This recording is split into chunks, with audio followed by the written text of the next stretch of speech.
you shall have to explain your whole lifespan.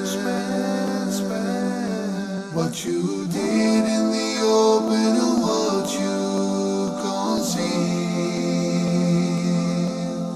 From big to small shall today be revealed. إن الحمد لله نحمده ونستعينه ونستغفره ونعوذ بالله من شرور أنفسنا ومن سيئات أعمالنا.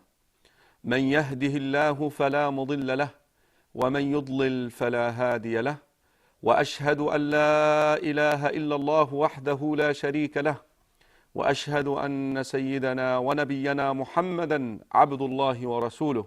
Brothers and sisters in Islam, Assalamu alaikum wa rahmatullahi wa barakatuh. And welcome back, welcome again to the inevitable journey, the journey that we all have to take. Brothers and sisters in Islam, we are in a state of a travel back to Allah subhanahu wa ta'ala. يا أيها الإنسان إنك كادح إلى ربك كدحا فملاقيه.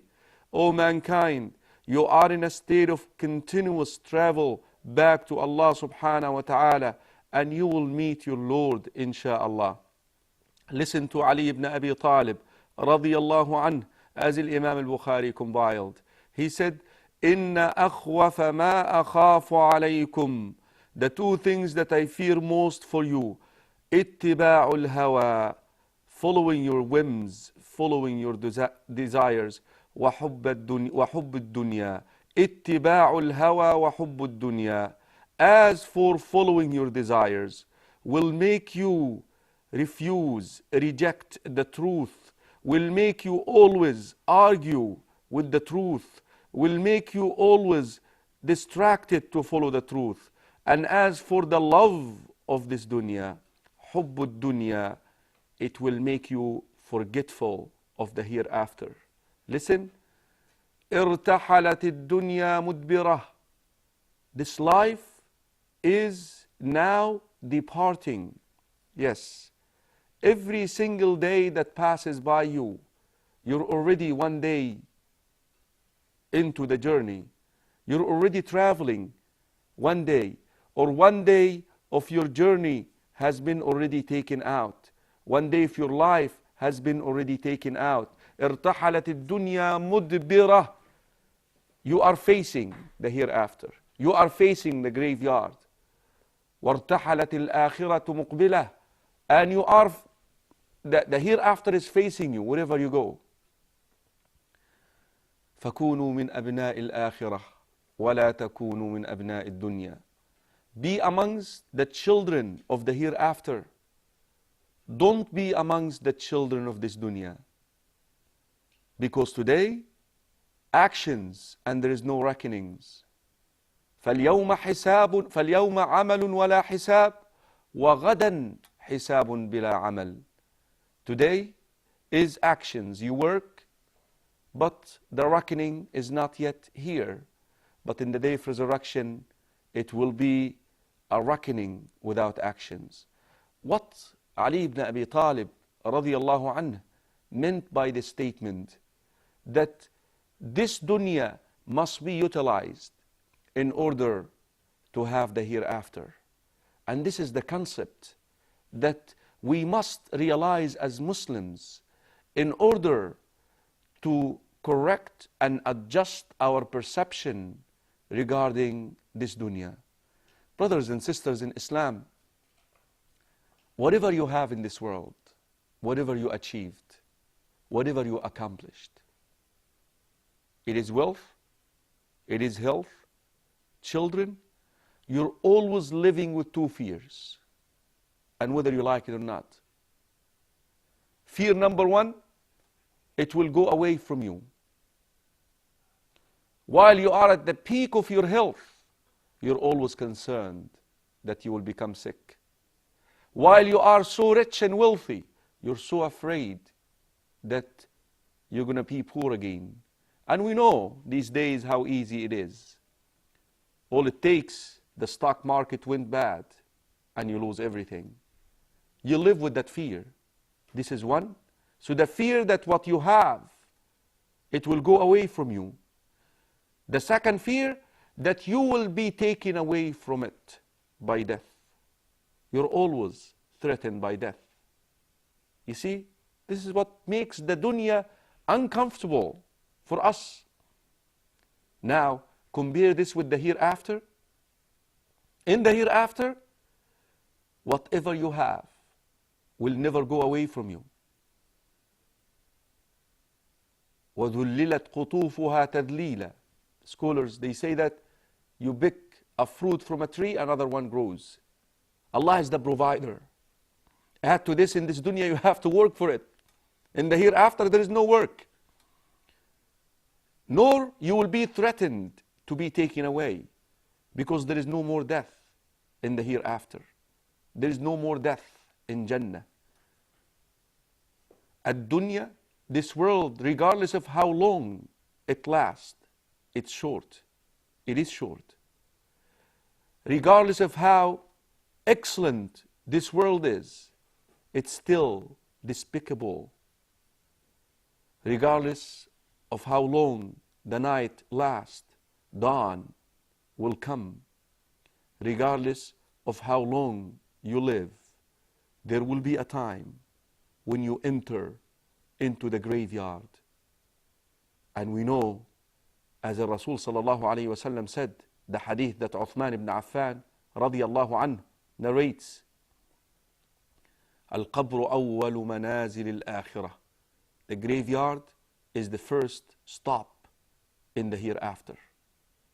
Brothers and sisters in Islam, even these years, long ones, that we live in the face of this earth, look, the people who are so in love with this world, how they see these years in the day of resurrection. وَيَوْمَ تَقُومُ السَّاعَةِ يُقْسِمُ الْمُجْرِمُونَ مَا لَبِثُوا غَيْرَ سَاعَةٍ. Ya Allah. And when the day of resurrection is here, the mujrims, the criminals, the disbelievers, the disobedients, will swear that all this time that they spent in the face of this earth was just 1 hour.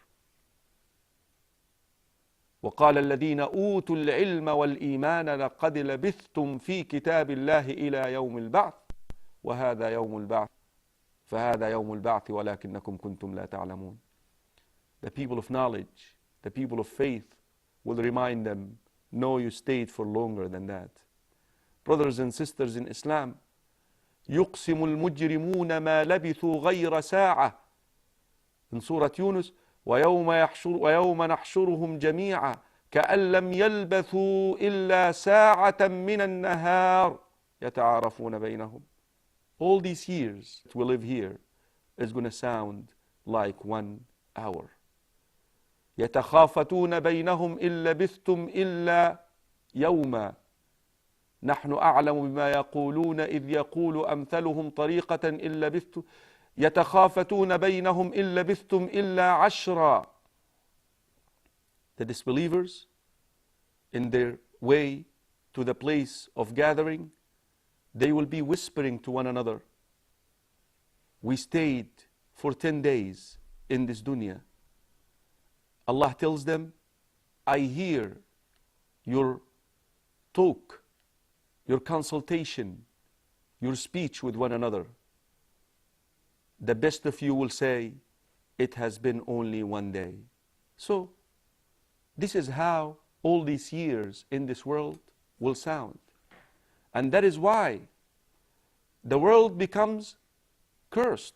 Like the Prophet ﷺ said, if you only work for the dunya, if you only work for this world, but if you utilize this life in order to inherit, to have the hereafter, this is what will make this life so valuable for you, so precious. That is where the Prophet ﷺ tells you, and a lot of people would misunderstand, would think that this is contradictory. It tells you that if you are about to leave this dunya, this life, and you have in your hand a fasila. Fasila is a palm tree, the little one that needs to grow. It's going to take maybe 7-8 years until it actually grows and you can harvest. The Prophet ﷺ is telling you, plant it. Why are you planting it when you're going to leave this world?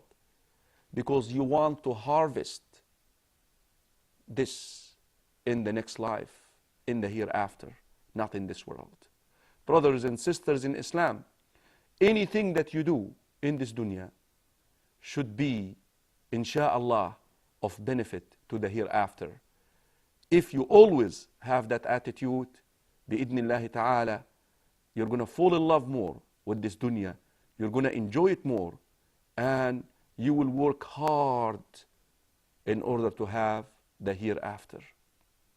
Bi'idhnillahi ta'ala, we will take a short break and then we'll be back to talk about some rules once it comes to dealing with the unseen. You will be surprised to learn that we have not yet started the inevitable journey.